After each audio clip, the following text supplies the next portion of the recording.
Okay, welcome everyone to episode 2 of the Strategy Wargamers podcast. I'm your host, Jim Marciniak, and I'm here with two developers from the famous NorbSoftDev, guys behind the Scourge of War Gettysburg series. We have Norb, which is right in the middle. Say hello, Norb. Hey, how's everybody doing? Thanks for coming by. And then we have Jim Weaver. Hello. Good evening and happy Friday. Happy Friday. Welcome, guys. Thanks for coming on the show. I appreciate you coming in. No problem at all, man. Appreciate the invite. I don't know if you guys want to. You guys told me before the show you guys have an announcement. I don't know if you guys want to wait to the end of the show, or do you want to kind of give us? You gotta guess the building first. I'm sorry. You gotta guess the building first. What's the building on the screen again? Let's get at it. I was totally wrong with this, but maybe some of the viewers get it. Okay, here we go. Here's another one. A little farther away. Now, before the show, I said Bastille. I was totally wrong.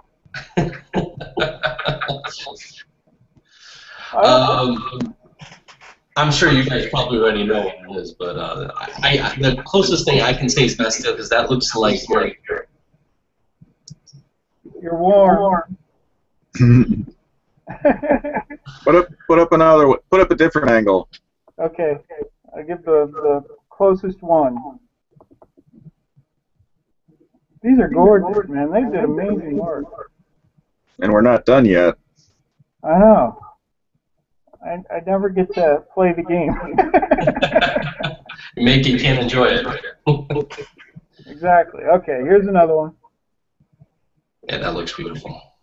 I know that's Europe, but I have no clue. I think we're still getting some feedback in the audio system. I wonder if that's... do you know if that might be on your end, Jim? Can you hear, Jim? Yeah, I'm here. I wonder if the feedback's on your end. Do you have like maybe a headset or? Yeah, let me try my earphones and see if that. Well, that won't give you the. Well, yeah. Hang on.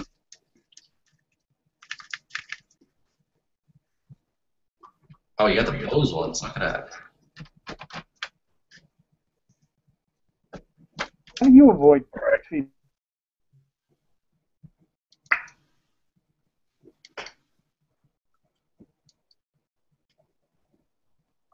How's that work? Any better? Yep, I think that's perfect. There's no feedback. Yes. Okay, cool. Excellent. Now I look like a sound engineer. With really expensive headphones. Yeah. You know, I mean, it looks. I know it's Europe, but I'm trying to look at it, and let me put it on the main screen here. I know it's Europe because those gates right there. I'm guessing either France or England. If anybody has any guesses from the audience, and we've got about 12 viewers, you can send me answers or some questions on the left-hand side of the Google chat and send in some questions so I can see what what you guys think about it. I'm guessing it's damn it. It looks familiar. It's just I can't put my finger on it. I think it's MacArthur's Farm or something like that.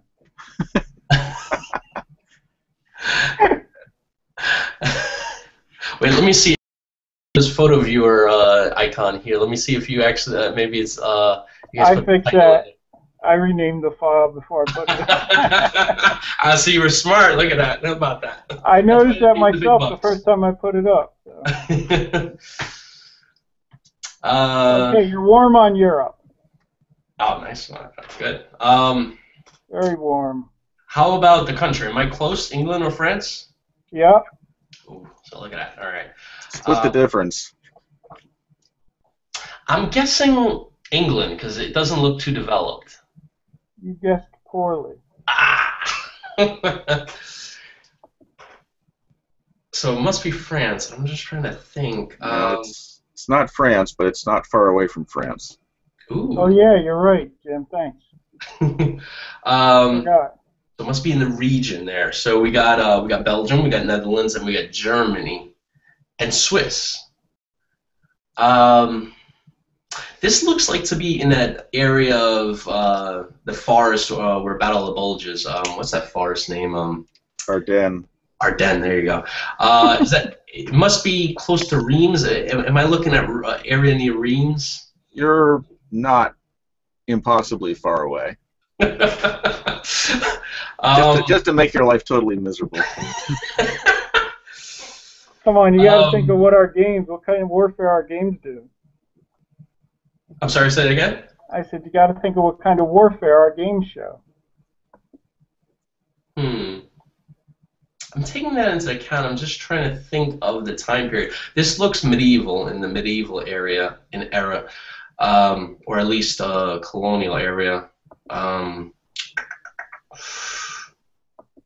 Could this be... Oh, I got some people. Huguenot. Some guy said Huguenot. Oh. Huguenot farm. Is that it? No. He's close. He's very close, but he's not right.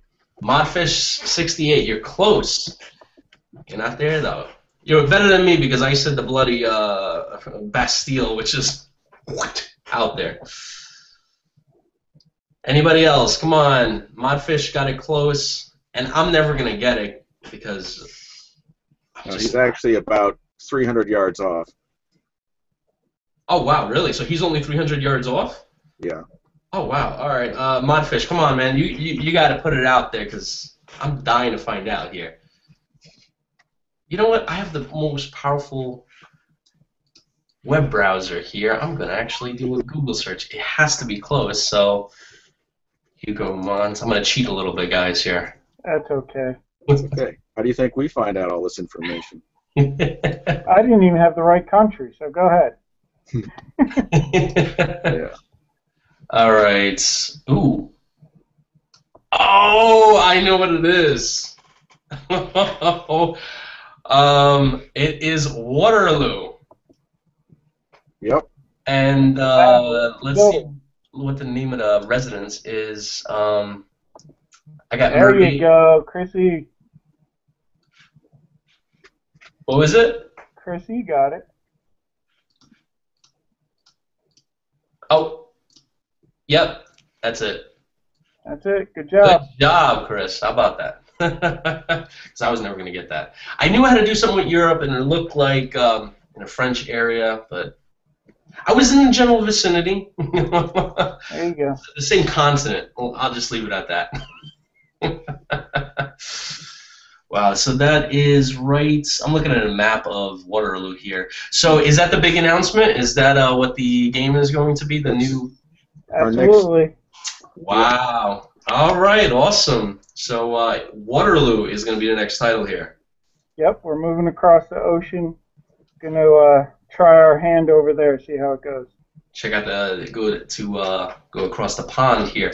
Well, obviously, you can't choose anything better. Gettysburg was the most bloodiest battle in all America, and is Waterloo, if you have to rank it in terms of bloodiest battle in Europe, it's high up there. I mean, I would say, how many losses were from that battle? Well, the French never counted because their army simply disintegrated. The British lost, I think, well, between the British and the Germans, I think they lost about 20,000 out of 120,000. Oh, wow. So, and the French army, when what reassembled was probably about 20 to 30,000 out of the 70,000 they start with, but a lot of the rest of them just went home. So, oh wow. Casualties were never. The bodies were shoveled in the ground, and the British didn't really care about counting them. Wow. So nobody really knows what French casualties were. It looks like on Wikipedia it's saying the strength of the British alliance was about 118,000, and wow, the French only came in with, it says 72,000. I mean, it's Wikipedia, so it's kind of not factual, Well, but you got to remember that it was split into two armies, because the English and the Dutch were there from the beginning of the day, but the Prussian forces were miles away and only managed to join up late in the afternoon, when fighting had been going on for 4 or 5 hours. So yeah, the total forces were that, and that's why the French really finally buckled, was because essentially a fresh second army was attacking them right in the flank at the end of the day, and that was what really broke them after they'd been pounding on the British with no success whatsoever since 11:30 in the morning. So I'm very good with World War II history. I'm kind of still trying to get used to Napoleonic. I'm just learning a little bit more about that. But this was the final battle of Europe in terms of the Napoleonic Wars. Am I correct? It was the last major battle. Following this, there was a long chase, essentially from Waterloo all the way to Paris, and then the Allied armies surrounded Paris, and then Napoleon abdicated and got the hell out of town and tried to get away, and finally decided he'd rather be imprisoned by the British than hung by the French. So he gave himself up to a British warship, and they took him off to St. Helena, out in the absolute middle of the Atlantic, where he spent the rest of his life. I'm surprised they just dumped him on. It's like, hey, you did all this, created all this mess and all these debts, and we're just going to throw you on this island. I figure they convict him and watch him hang or something like that. Well, I think they just wanted it over, and yeah, I mean, he had been the emperor of all France, and British, England was still very much of a monarchy, and hanging a fellow leader didn't set a good precedent. The king was sensitive about hanging an emperor. So it was because don't shoot officers and don't hang emperors. Yeah. Wow. So how long was this battle? So because this is going to be the new Scourge of War. Actually, are you guys calling it Scourge of War? Is it going to be Scourge of War? Yeah, it's Scourge of War. It's Scourge of War. Whatever battle we're doing now. This one, it's going to be the Waterloo. We'll have all four major battles in the campaign, because there was preliminary battles 2 days earlier, essentially two battles almost within sight of each other at Quatre Bras and Ligny, and then there was a separate delaying action on the same day as Waterloo at Wavre, and so we end up with 4 battles and 4 different battlefields, which will be shipped with the game. We're still in a lot of development phase, and there's a lot of things that we're talking about putting in, and things that Norb is busily writing code to put in, and we're sort of designing concepts. So a lot of what we'd like to do isn't in the game. So what we say this month may or may not ship in the game at the whenever we finally get it out the door, which won't be anytime soon. So what we talk about, just remember that the only thing that's definite is we're doing Waterloo. Yeah. We love to share our death Everything stuff with changed. you, but it's all got that big disclaimer. If we get to it, if we get it done. Yeah. We're working on a lot of cool stuff. I mean, number one, Waterloo has a lot more uniforms than we've ever done before. So we had I worked really close with our sprite artist, Tim, and came up with a whole new way of doing the sprites in the game. So he's going hog wild. We're going to have more uniforms than you've ever seen in a Scourge of War game. Oh wow! All right, that says a lot, because there were a lot of uniforms in Gettysburg there. Not even close to what there are at Waterloo. Wow. So that's good. That's definitely quite a bit. And I can imagine, because it's Europe. Everybody got their own way of expressing themselves. You got the French with this, and British with that, and Belgium and Netherlands. So I can imagine how many uniforms are going to be there, separate units and all that. And then we went across the pond and we got ourselves some Waterloo experts, because we want guys that have been most of our guys have been following the Civil War their whole life. They love it. So we wanted someone with that kind of passion for Waterloo. I mean, we got great historians. Our guys are awesome. But we wanted guys who grew up loving Waterloo. We had a guy who drove by the battlefield every day on his way to work. Oh wow, that's so we try to get, we go for the best resource we possibly can. We got a guy who worked on a Waterloo mod for Scourge of War. Nice. Napoleon Total War. Oh no, you're right, for our mod as well. Wait, was that the inspiration? Was that what drove you guys to do this game? Actually, it was suggestions from a bunch of different people. We get tons of suggestions, but the one that came up most from a lot of people that whose opinion we respect said Waterloo. So figured, let's give it a shot. Let's do it. Yeah. Nice.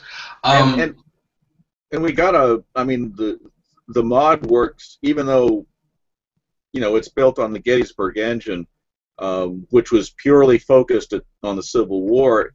They were able to, just by adjusting some of the files, it works fairly well for Napoleonic. So it was like, well, if we're already that close, if we go and build in some of the things that are missing, we should be able to get a pretty solid Napoleonic game out of it at the end of the day. Yeah, because Civil War was basically, in the beginning of the war, was just Napoleonic tactics. So somewhat, because with the longer ranges of the rifled muskets, the ability of the cavalry to drive a charge home essentially went away, because you got to remember, the smoothbore muskets were really not effective at much, 50 to 100 yards at best, and most commanders tried to keep their first volley to 30 to 50 yards. So you got one volley at an incoming cavalry charge. Whereas with the rifled muskets, you were effective, with reasonably good troops out to 200 yards, so you could get 2 or 3 rounds, and that was enough to break the cavalry charge. So the experience proved in the Civil War that charging a formed infantry unit was not advisable. Yeah, I can imagine. It'd probably be all destroyed by the time they reached the unit at that point.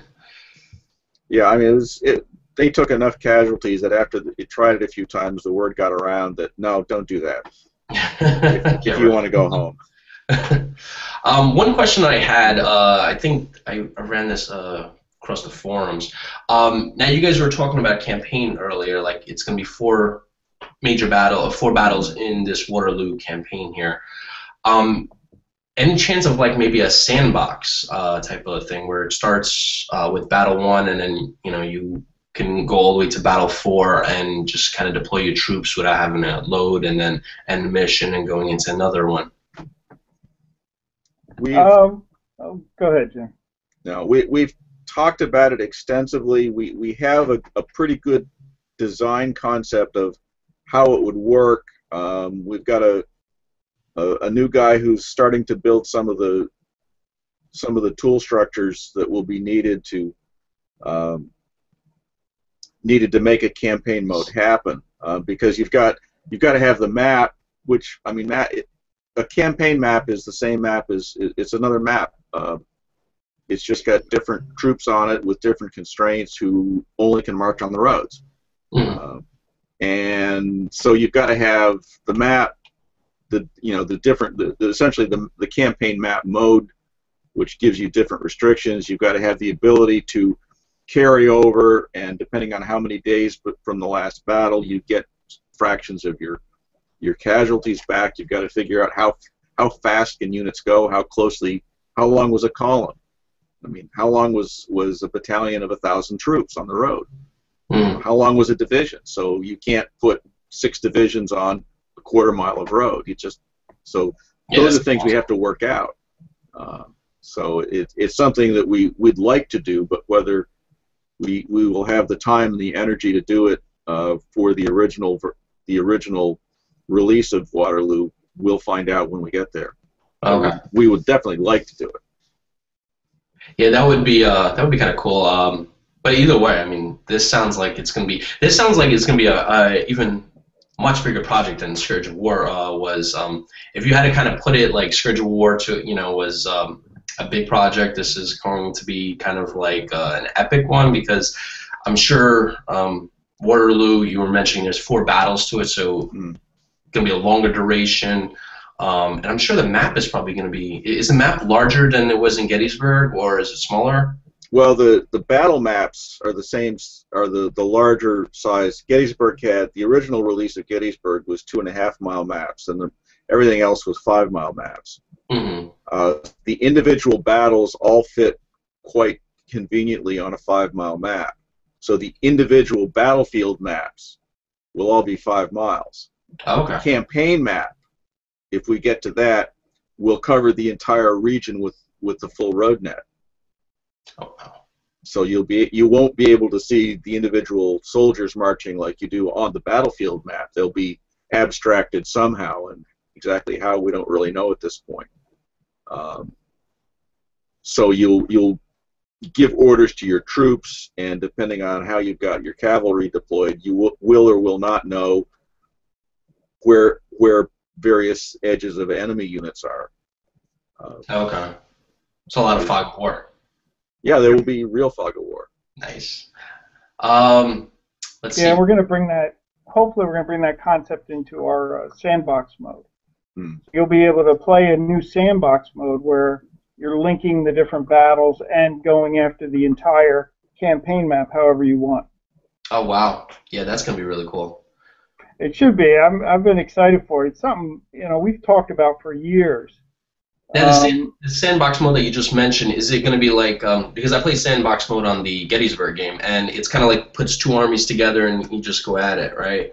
The sandbox mode you're talking about is going to be, you're going to preset people kind of to historical areas and then just say, all right, go at it, you have a whole day? Well, what we do is we set 2 armies on the campaign map somewhere. And then you'd move your units at a strategic type level.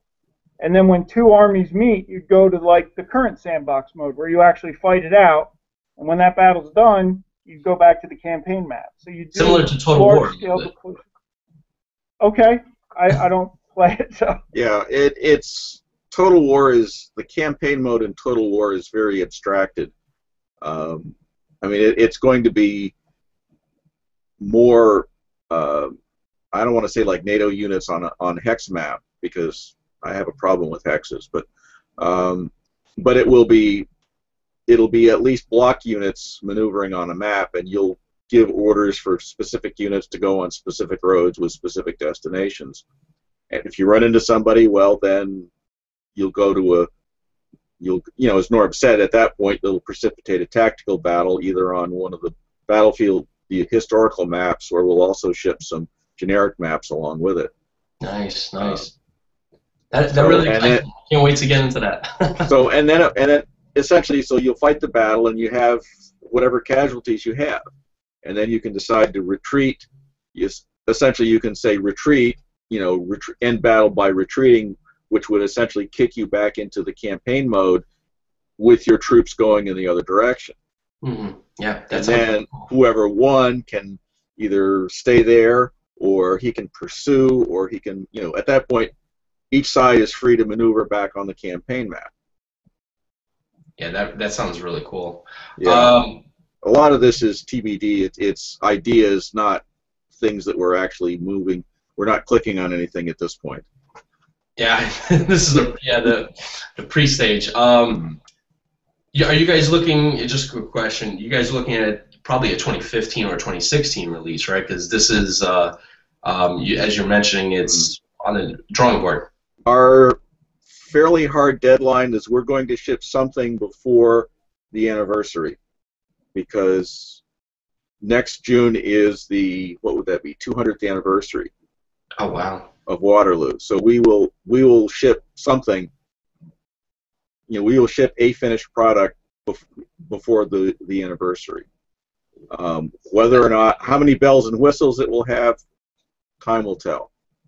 I think that's a great idea, and a lot of developers always miss that. One good example is Gettysburg. We had the 150th anniversary, I think, was it last year? Yep. Mm-hmm. Yep. And I was talking to some developers the year before, and I was telling them, I said, hey, if you're looking for a great game to make a Gettysburg game, because the 150th anniversary is next year. You can have a game all lined up, and there's going to be a lot of hype around it, because it's the 150th anniversary. I was at the reenactment. There was just tons of people there. All they needed to do was just say, hey, this is our new Gettysburg game, and boom, people just bought it up because people just like buying stuff. But yeah, we released the 150th anniversary of our Gettysburg game. Yeah, and I bought it because edition, and threw every single thing we could in there in the kitchen sink too. Yeah. Well, I actually bought it on Gettysburg because, hey, it was Gettysburg, and I said, I need to buy something, and I love war games, so let me just buy this, It worked, I was one of those mindless drones. I just bought it. I was just like, it's Gettysburg. It's the 150th anniversary. I'm going to buy Scourge of War. And there's the first time I actually played it was actually at the reenactment. And honestly, guys, I sent you guys. If you read my review of it on Wargamer.com, but I really loved that game. It was really cool. I think I was kind of surprised that no other developer besides you guys decided to do a sequel from Sid Meier's Gettysburg. Not an official sequel, but you guys did.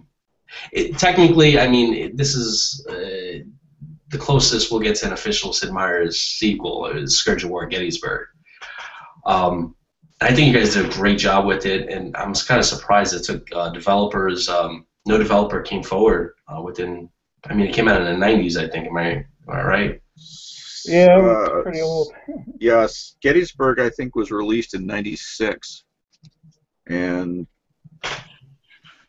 so that there was Gettysburg, and then he released Antietam, and then, if I remember my history correctly, he sold the engine to another company, who then made Waterloo, and then that was followed by Austerlitz. And I worked on I was Waterloo. familiar with those games. Yeah, and Norb worked on Waterloo himself. Oh, wow, you did? Oh, wow. It was the first commercial game I'd ever worked on. I did like some GUI stuff. There was a much more senior programmer there with me, Andy House, and he did most of the work. But I got in Sid's code, and it was the first commercial game I ever saw. That was really cool. Breakaway games, it looks like it was, yep. Right? Breakaway game. What's going on their website? I didn't know they had a soundtrack there. We got some questions on the thing here too. Oh yeah, we got a bunch. All right, let's see. I'll choose the first one, I guess. How will Scourge of War handle Napoleonic tactics were not featured or used widely in the American Civil War? Examples such as forming square, heavy, and heavy versus light cavalry types, etc. Our 4 new European Waterloo experts are writing all these things in our bug database and trying to teach me how to make these things look and work right. Yeah, we recognize we have to add a bunch of stuff, and especially for because Napoleonic combat. One of the things that Austerlitz really drives home is that you must fight in a real combined arms way. You have to use your artillery and your infantry and your cavalry together to be really successful. And that's something that we're going to have to adjust the tactical parameters. One of the things that we're doing under the hood, so to speak, with Waterloo is we're breaking out a lot of the AI functions into externally moddable actual code modules that someone who can understand code, you can write additional modules to create new behaviors or to really change existing behaviors. So we're going to have the ability for folks to actually mod the AI so they can create so they can adjust tag. For example, Napoleonic combat ran from 1791 to 1815, and tactics evolved quite significantly over that time period.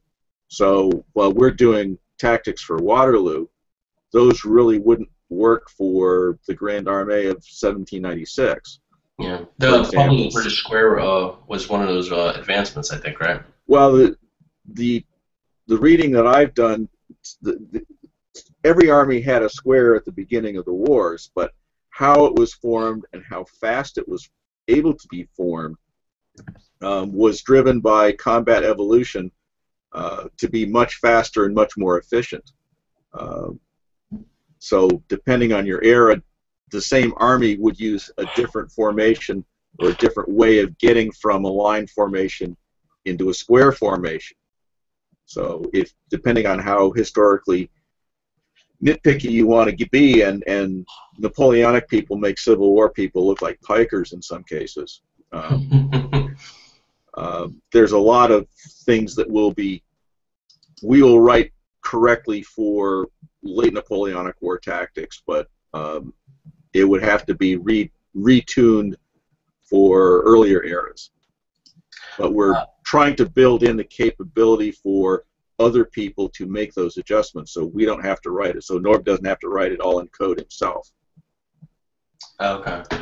Another question. Scourge of War, Gettysburg started out with that battle. The subsequent battles were rolled out officially, and user versions of for other battles. Regarding to Waterloo, the battle essentially was the end of Napoleon. Are you considering prequel before battles? Oh, this is starting with what we did with Gettysburg. We started with the absolute #1, best known, most famous battle that even a badly educated high school student from the crummiest school in America has at least heard of. And Waterloo is the one Napoleonic battle that everybody's heard of. So clearly our goal is to, once you've built a Napoleonic capable game engine, well then there's dozens of other battles. We're not planning to spend so much time rolling out tens of Napoleonic battles ourselves, and we're going to try and release a tool set so that the players, and most especially the mod community, can build their own battles and can build their own. And if we can get the campaign section in the first release, then they can build additional campaign maps and additional campaigns. Wow. We're going to make everything possible moddable. We're making the AI moddable. We're making the maps moddable. Everything we can open up, we're just throwing out. See, that's what I love about independent studios. You guys are focused on the fans. You know, you guys, it seems to me, you guys first and foremost, hey, listen, I want to make, before we do anything, this game has to be moddable to the easiest extent. That's what I'm getting from you guys. Everybody on our team is a fan. That's the thing. I mean, we see these guys do unbelievable things, and we're like, hey, we want you on the team. Yeah, we steal from the best of our mod community for the development team. We've been doing it for years, so that's and they go, gee, I wish we could do this, and we say join the team, and we'll figure out how to do that. So that's part of what we're breaking out is the tools that we have that we use in development. Some of them they're not only not user friendly, they're actively user hostile. The map tool especially needs a lot of work under the hood before we can release it on an unsuspecting public. And even then, it's not going to be easy, but it's going to be possible. So we got I'm sorry, go ahead. I was just going to say, we got a new guy on the team, Tim. He's working on tools right now. He loves it. His name's Packfront on the communities. He's been writing tools for the community for years. And so now he's part of the team, and he's working on official tools to release to the whole world when we release Waterloo. Wow. And I always tell people, the mods extend the life of the game. I mean, one good example is Civil War Generals 2, which is one of my favorites. That game was released back in '97, and they were making mods even in 2005, 2007. So, I mean, we're probably still going to see Scourge of War for even Gettysburg mods still coming out 5-10 years down the road. I could see people making mods for that still.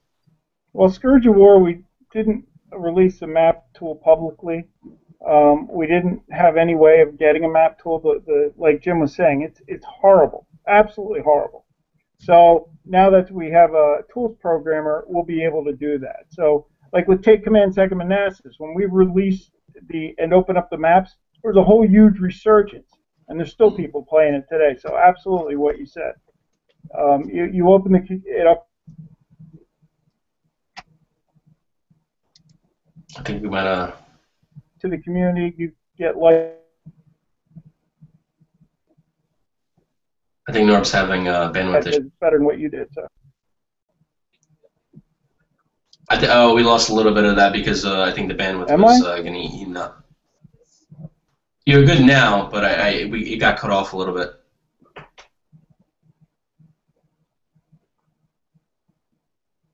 Okay. I don't know what to know. Yeah. My kids are probably playing Minecraft. Yeah, right. But going back to Take Command, you mentioned Take Command. I did have a question about Take Command. I wanted to put out one or two questions about this because there's some people that I'm sure that are in the new community and thinking about developing their own game and such. Since you guys started with, I think, Take Command 1861, I think it was the first game, right, that you guys released prior to the Scourge of War series? Mm-hmm. Yep. Now, for anybody that's new that are thinking of going into gaming, how difficult was it to get like Activision Value to help you support to help publish the game, and how difficult was it to start up developing for Take Command 1861? Well, we had to have something that worked significantly to show people. Me and Adam Bryant, we worked at Breakaway Games together, and we did the game together. And Jim joined shortly after that. But we brought the game to the IGF, the Independent Game Festival, showed it there, and they called us, made a deal. It was very strict. You know, they gave us a big opportunity though. You know, we were no one, we had no name, no published work, and you know, they gave us a shot. So that was really great. But we had to show them something that was pretty significant for that to happen. So it was the I'm sorry, you said what kind of festival was it? The IGF, the Independent Game Festival. Oh, okay. Wow. Which is still going on. When it first started out, when you guys first started making Take Command, how many guys were you? Just 3 of you? It started 2 of us. We worked for a couple of years, me and Adam. And then when we were, you know, we needed people to play it, to get input and stuff. The whole development cycle, I think, was around 5 years from when we first started. Oh, wow. Yeah, and that's nights and weekends, not day job. It was everybody still has a day job. Yeah, I can imagine, right? Yeah, we still have day jobs. Are you currently? Is this? Are you currently? I'm sorry. Are you guys currently? Is this like a full-time job for you, or is this still part-time that you're doing? Still a hobby. Oh, okay. Yeah, we still work nights and evenings on it, which is nice. You know, we make our own schedules. We decide when we're done. We don't have any pressure that we need a publisher to give us a check so we can live. But it's very tense. You know, we've been giving up our free time for years, but we enjoy it. We got a great group of guys. I mean, they make it so much fun. How big is the team now? Do you guys? I'm sure you guys have a lot more guys helping out. We got like 23 now. Wow. Wow. Yeah. That's a big jump. Yeah, the first game we had, the whole game was done by, what, 7 people? 6? Something like that, yeah. Something like that, yeah. It was a very small group. I got another question from the community. Philip says, hopefully it stays possible to make maps from JPEGs and BMP files without having to use the, I'm not going to pronounce that, WYSIWYG. No, map making is not going to be done with JPEG files, sorry. No, we're not going back to the Take Command method. I understand it was a lot easier because you created the one big terrain and it was just skinned over the entire height field. But the new splatting system is what allows us to make much larger maps. Because that giant terrain JPEG had to be pretty big and ate up a lot of memory to stretch across the large battlefields we do today in Scourge of War.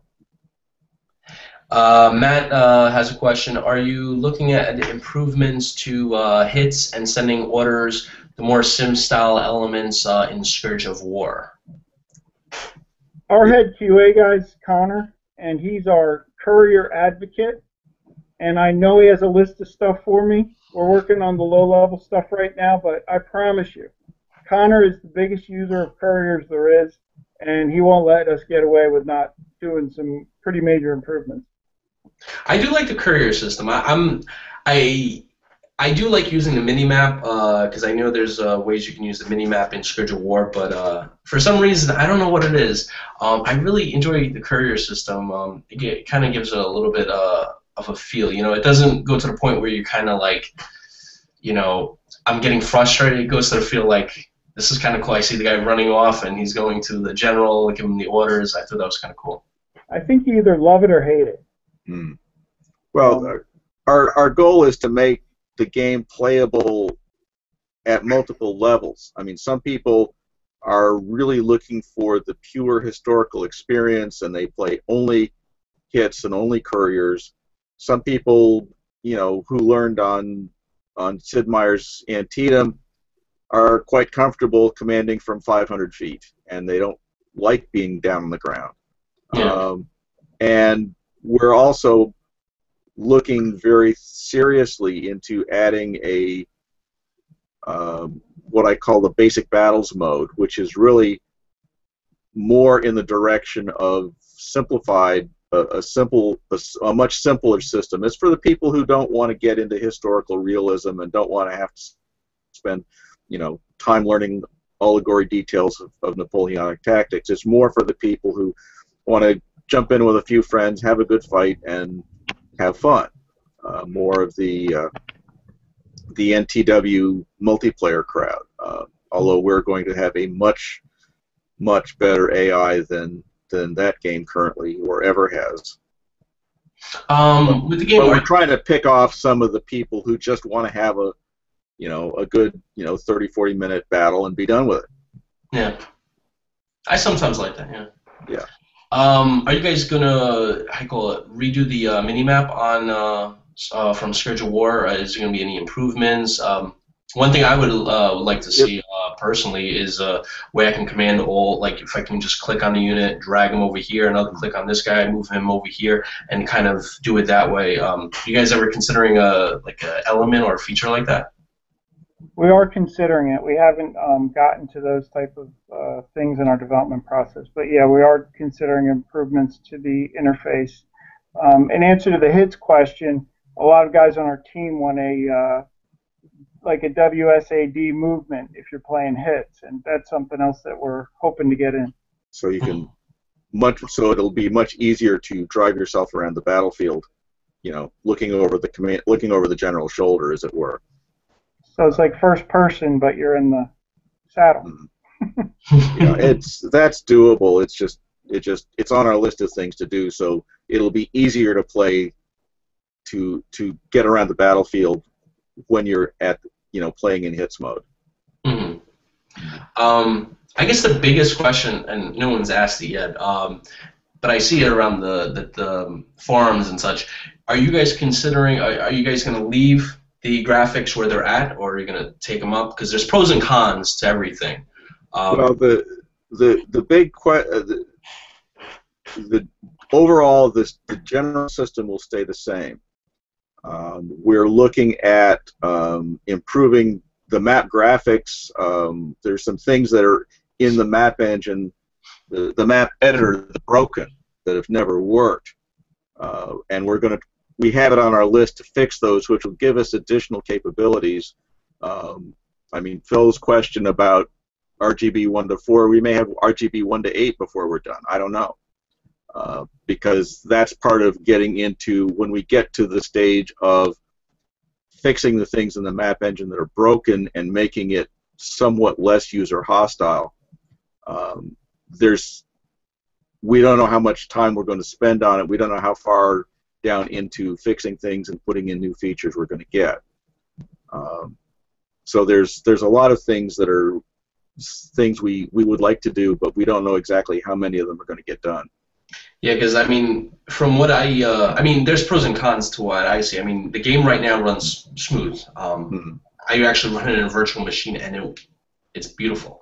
But I mean, obviously, if you go to the Total War level, I mean, where you're putting in there and all that stuff, it's going to tax the GPU and the CPU, and most strategy wargamers that I know, they don't have a high-end rig. They have a regular rig that plays games pretty well. Yeah, I mean, our NTW will limit you to 5,000 total soldier models on the battlefield. If I did my calculations right, our design spec for Waterloo is that we have to be able to. It has to be playable with all three armies on the battlefield at the same time in combat, which amounts to about 200,000 soldiers at a 1-to-4 sprite ratio. That's 50,000 soldier sprites on the battlefield. So we cannot afford the performance hit for 3D models. It would take a system that would cost probably $50,000 to do that. Yeah, to do that. And that market is really pretty small. Yeah, and all the Mac Pros are sold out. So yeah. So unless we'd you rather have show guys, and I think our audience would rather see massive battles than really pretty guys. And honestly, I think our sprites look pretty good. I'm happy with them. And with this new thing we just did, we're going to have a lot more variety in there. I think it's going to look pretty nice. Yeah, I mean, the level of detail is improved somewhat, but we're never going to look as good as the 3D models are, because it just, they can burn all their polys on 5,000 soldiers, and that's all they have to deal with. And we've got to deal with 10 times that many.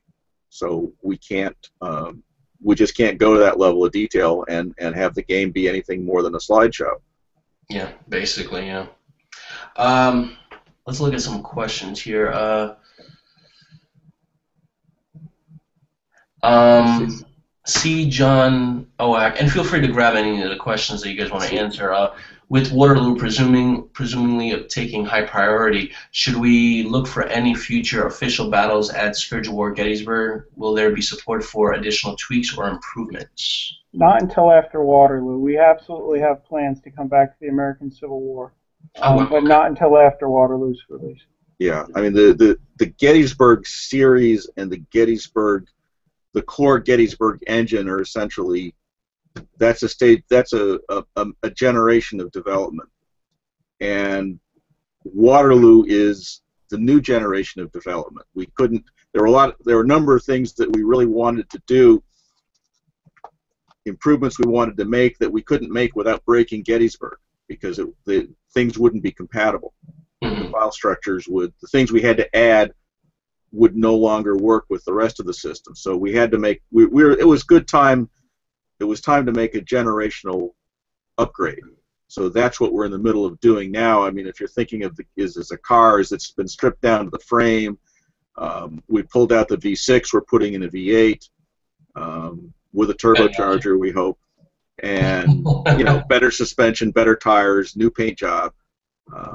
So and that takes time. I mean, so there is going to be a bit of a gap but we think it'll be well worth the wait, and we'll have significant capabilities with the Waterloo engine that we don't have with the Gettysburg engine. So, and then when we go take the Waterloo base engine and then go back across the pond to the Civil War, we'll have a lot better capabilities. We'll have more sophisticated capabilities that we can apply to the Civil War era, and we'll have the bones of a campaign mode already in place, which we can then spend more time. So we'll have the battle engine,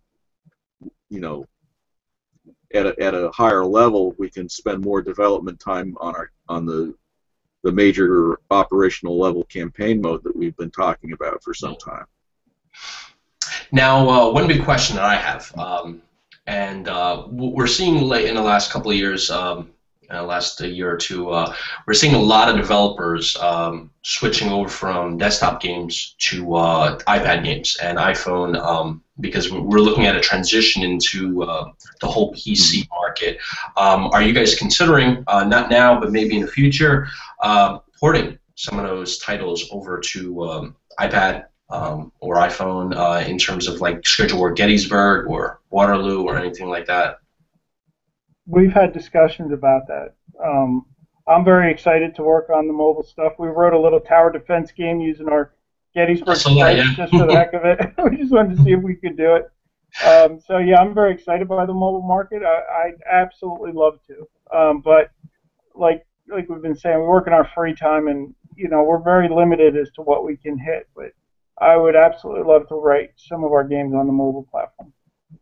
Yeah, I mean, there's a lot of things would have to be simplified because you just don't have the memory, you don't have the CPU power, you don't have the graphics capabilities that you do on the desktop. But given some simplifications, we think we could make something. We could keep enough of it to make, in place and running. We could do it. It's just a question of time.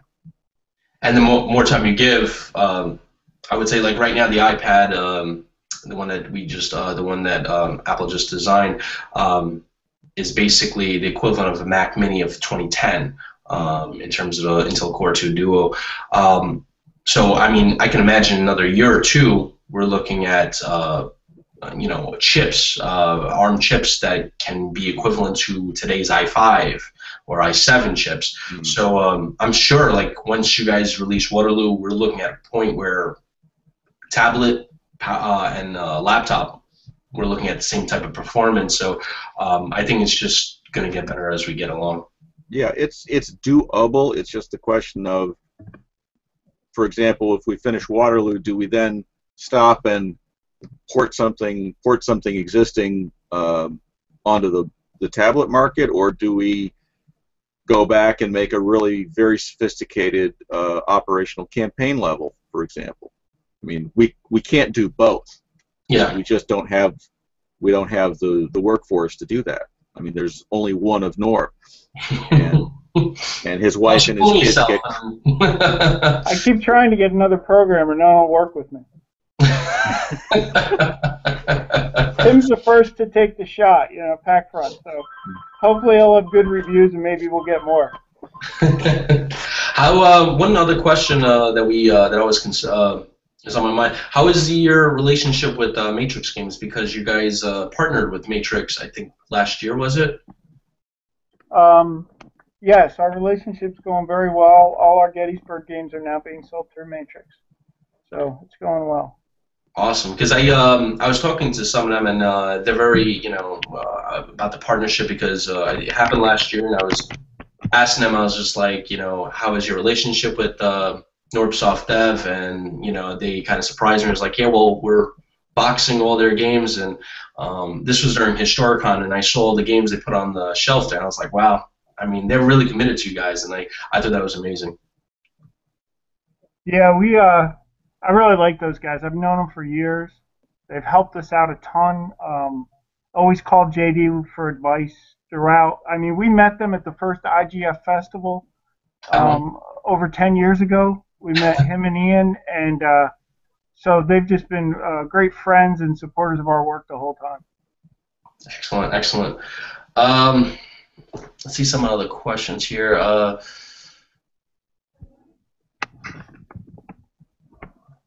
See, Waterloo itself is one map. The Battle of Waterloo itself is on one 5-mile map. Just answer that question.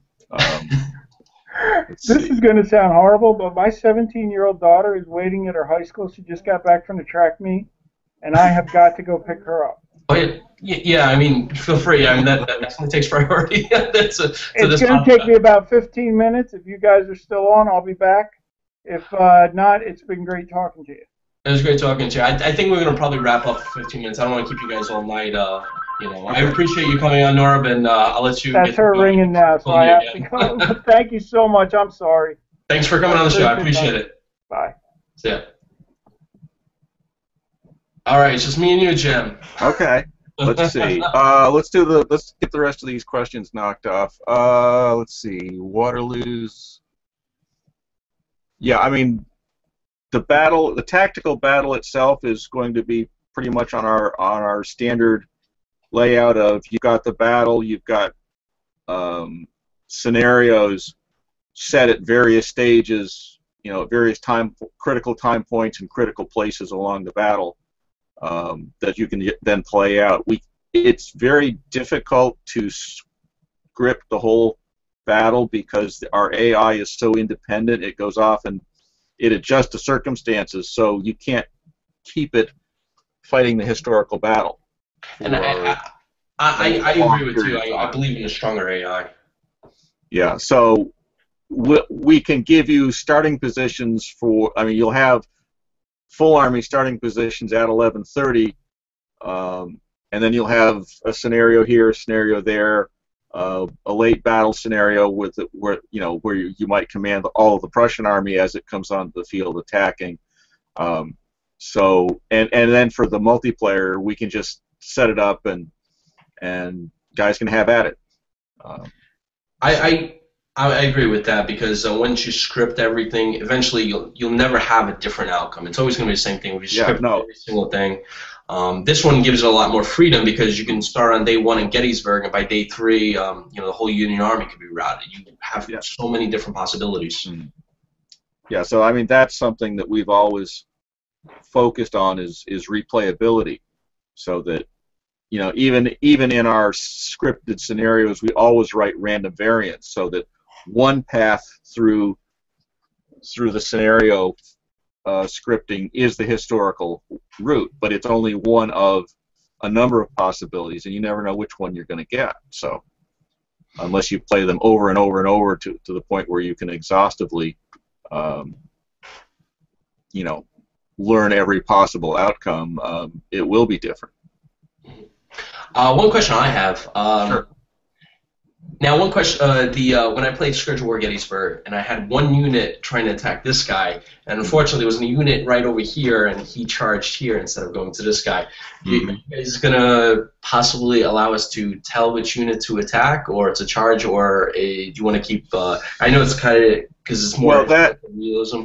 Yeah, that's going to depend on which level you're playing at, because one of the things we're discussing for the basic battles level is to give the player more, so you don't have units, I told you to go there, you went over there, which historically is exactly how sub-commanders saw something and dealt with it on their own initiative, and which sometimes drove their commanders buggy.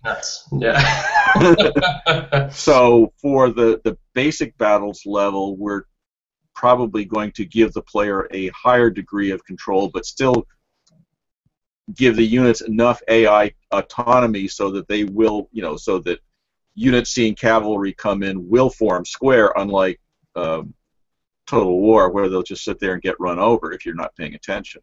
Mm-hmm. So there will be, it's a question of the balance between ease of play and control that we're just going to have to work with it, and as we develop it and see where the balance lies that we like. And of course then the modders will take it and change it all around, and that's cool too.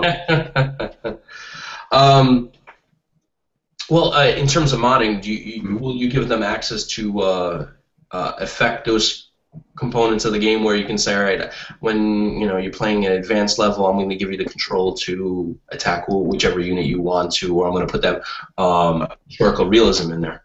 That exactly which parts of the AI are going to be broken out is still actively under development. So we don't really know, because we're still, we're still assembling parts and putting them on, and Norb's gotten it to the point where it runs at all, but we haven't started playing with it to see how the changes in the code manifest themselves on the battlefield. We're still sorting out, major crashes and things like that. The real basics, getting it running again. Well, you guys also have one question that just popped in my head. Are you guys going to have night battles in this game, similar to what you did with Antietam and Chancellorsville? Well, one of the critical aspects of the end of the battle is that night was falling, and that's something that for those scenarios we will have to And that's something we're hoping to improve as part of our work on the map engine itself and the game engine, is to allow sunset to happen more automatically rather than having to be written, by changing the light levels every 5 minutes. But that's something that we're looking at doing. It's not done yet, and I don't know exactly how it's going to be done, but it's something we're going to have to represent, is getting dark at the end of the battle. I really like what you guys did with Antietam in terms of doing the night, because honestly, it was beautiful textures when it was going from night to day. I thought that was really. I took a couple screenshots. It was that good. Let's go through some of these questions. How many maps will it take to represent the Waterloo battlefields? Waterloo itself is one 5-mile square map, 5-mile by 5-mile map, covers everything that we need to cover. So what the Battle of Waterloo itself fits on a map. The Quatre Bras is another map. Ligny is another map. Wavre is another map. And then we'll have additional generic maps for people to play on. And if we get the campaign mode fully running, then we'll need some, because then when you have collisions, you need a map to fight on. So we don't want people always fighting on Waterloo. Let's see what here. I think we answered this question. How many sprite? What will the sprite ratio? Sprite ratio. We're not. Well, right now it's adjustable, and it will continue to be adjustable. But the game will probably ship with the 1:4 ratio that we're using currently.